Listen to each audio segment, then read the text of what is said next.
from the discussion we just had, the Q&A with the conservation districts.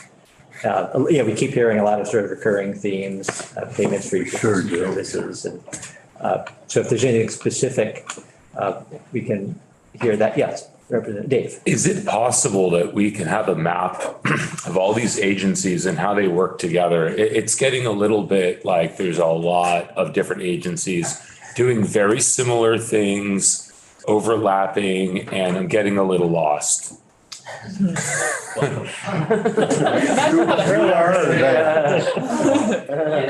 I don't even engage a lot of these agencies because it's so complicated. And there's probably, as a farmer, resources out there for me. I'm just overwhelmed by all of the stratification of agencies and acronyms and names. And it'd be great if it could be simplified, clarified. There would be one place where all the payments for ecosystem services could all be listed in one place. And maybe that's our job. I don't know. Well, maybe it's just aspirational, but maybe there is some resource. I'm not sure, but it's not just you. I can assure you. And I knew we were talking to conservation districts today, but I wasn't familiar with NRCS, for example, and which is, you can nod. Is it USDA? Is it within USDA? Yeah. Okay. So, okay, great. Thank you. Noted. Any other? Should we keep, should we have like NRCS and like essentially all the players you're talking about? We've had some of them in, but then others like I'm, 3 terms in, like the conservation districts come every time and introduce themselves, and I'm still sort of mystified how it all works. How it works for them, or yeah, I mean they're all these capable people, and like does the phone ring, or they sit down and say let's go plant some trees on the Grand Farm? I'm sort of like, how do they work with the people from Agency of Ag or the office over? There's NRCS saying here's a grant for water quality, you guys should apply for this. Right. So how do they work with farmers with and then how do they work with other people who are there to help them? So both of those questions. And they say they're serving landowners, but there are not many landowners who have the conservation districts on speed dial that I know of. Well, okay, so that's good question. Yeah, and I don't know. In fact, a question I had was it was sort of the same question, I guess, how do they interact with farmers? And like, do they each know every farmer in their district and do they visit them? Mike, do you have an answer? I was just gonna ask Henry or Rodney if you have any insight. Yeah, good. And Jed, you had your hand up too, did you? Yeah, well, I'll follow Rodney. So generally, most all farms are signed up one way or another through NRCS, FSA, which is Farm Service Agency. So a lot of times they will contact you if there's a program going out that they think you need to have, or you can contact them.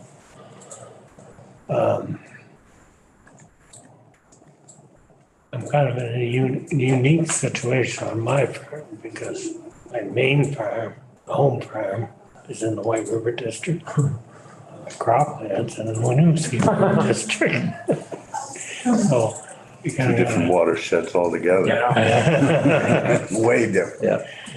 I know the White River one district used to do the no-till, rent out the no-till cedars. They got out of it for some reason. So I don't even know where we're at. Yeah, I'll just add, and I don't know if this is somebody that would be, I know she'd be helpful to come in, but I stumbled upon, this Celine that I've worked with is a farm business planner, is out of the Center for Agricultural Economy.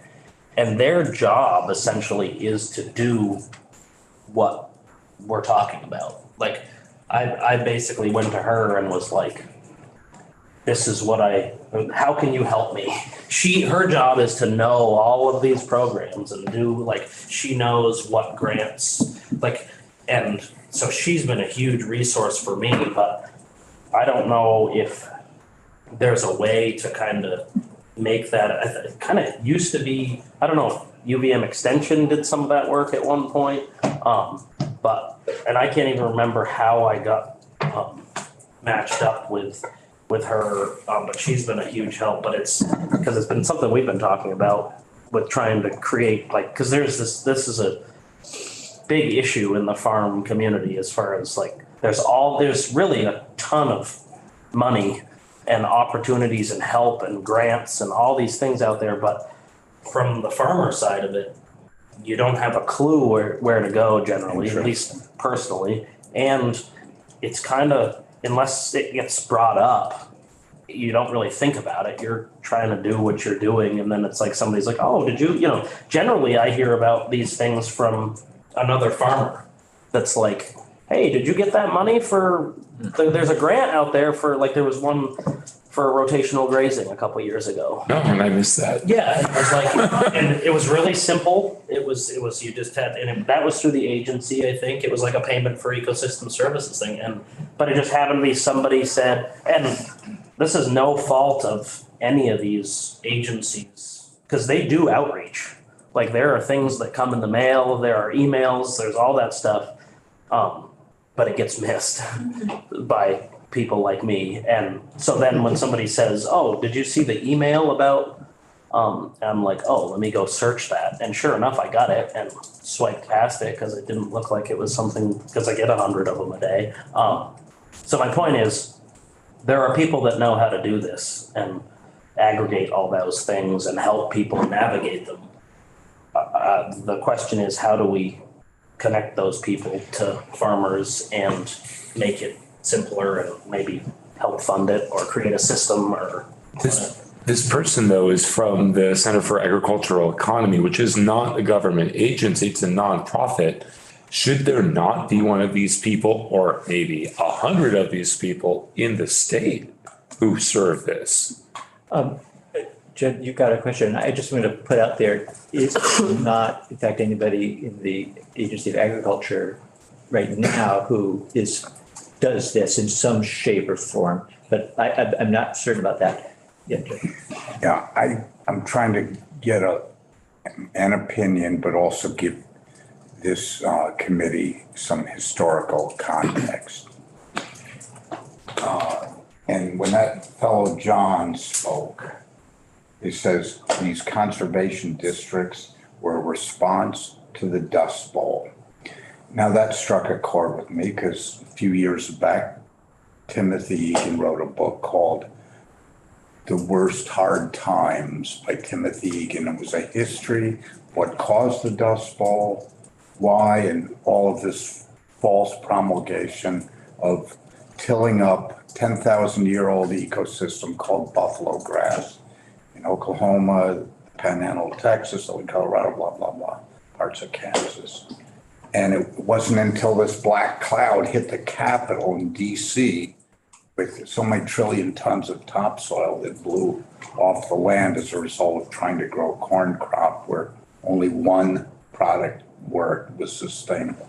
Anyway, so from that, all sorts of things began to happen. We're fast forwarding to today. Having logged red pine plantations, Norway spruce plantations, even white pine plantations, a lot of these initiatives came through conservation districts as farmland was abandoned, because non-sustainability was a way to, give landowners a potential future forested crop. And to this day, we're still harvesting some of these piddling remnants of these initiatives and a lot of it was red pine. It was a poor choice.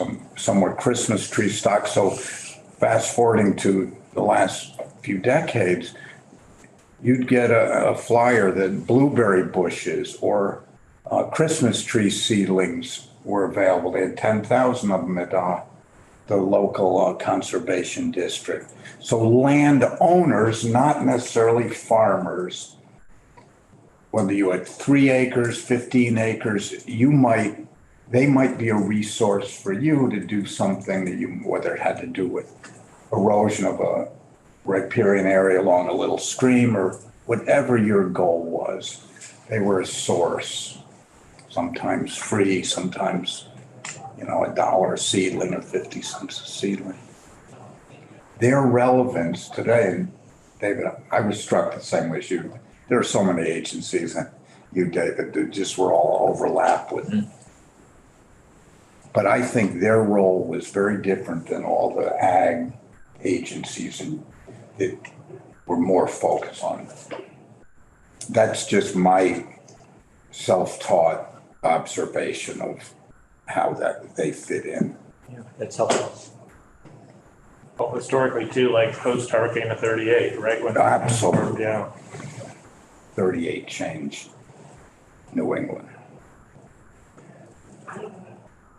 Good. Well, that's all I wanted to do, is just have a little chance for follow-up conversation since we had some extra time. Charles, did you have anything or? No. Do we meet tomorrow morning? So tomorrow morning We have a house. is Friday, and we are 15, help. we're on the floor. 15 minutes after the floor. So the floor meets at 9:30, yeah. And then I will not stand up to announce that we're meeting. You can be certain that we are 15 minutes after the floor. And we're gonna do a couple things, hopefully before lunch with Mike O'Grady. He's gonna walk us through we're gonna talk a little bit about budget adjustment. So each committee is currently having a conversation about areas of the budget adjustment that pertain to their areas of jurisdiction. And we'll start that conversation tomorrow and finish it up next week. And then he's also going to walk us through, just sort of at a very high level, the reports that have been coming in and will continue to come in. Some of them actually may have come in before the session started. We've been talking more than once about a handful of them, like 3 or 4 reports that have recently come in. And some of them don't need a whole lot more than just mentioning that the report exists, but he'll be able to just sort of put it in context, I think, put each of them in some context. And then some of them we're gonna continue, we will dive into deeply. Some of them we will ignore more or less, and you'll have them as a resource if you ever want to see. Here's a report that the legislature 20 years ago asked the agency of whatever to do annually. So they're doing it and they're required to turn it into us. So it's there on our list of things. And I don't mean to sound flip about it. We should probably look carefully at every report, and because there's a purpose for every report. But some of them are things like the Universal School Meals Report, the PES, Payment for Ecosystem Services, and the accessory on-farm business. All these things that we've been talking about. There's a report that's come in, so he's just gonna go through all of them, and then we'll hopefully be better acquainted with what is on that report site. That's tomorrow morning. Jeff. How do you see the sort of roadmap in this committee? Because, I mean, now's a great chance, because we have no bills, it doesn't have to be so reactionary to, I know. with this bill. Yeah. I just wondered if, what's your big picture? So when I've had time to think about that, and actually this conversation that we've just been having, it makes me think that it might be worth the committee looking at what I think some of you have been looking at, which is this question of how do we, all the resources that are out there available to farmers and maybe to the rest of us too, but if we're thinking about farmers, how can we make it easier for them to access the information, or just get it in front of them in a way other than email that may be missed?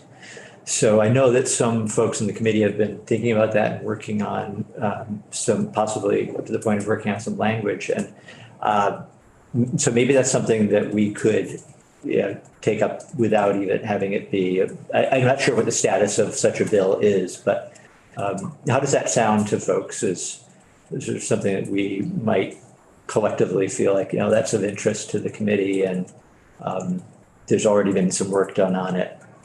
And it sounds like it's something that people might be supportive of.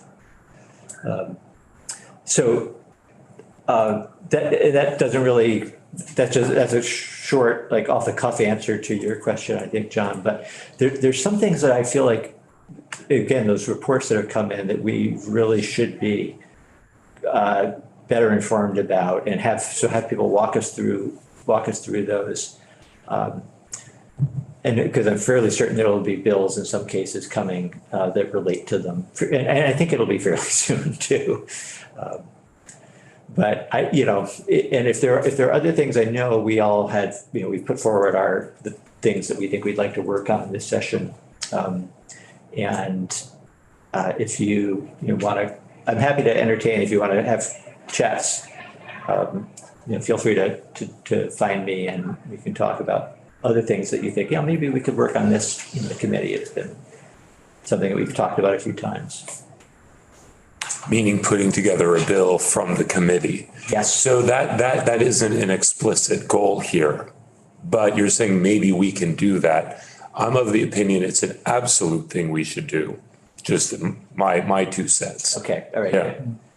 The other thing that will be coming our way is every year the committee takes up some housekeeping items that the Agency of Ag has identified, and we'll probably be seeing something fairly shortly that falls along those lines.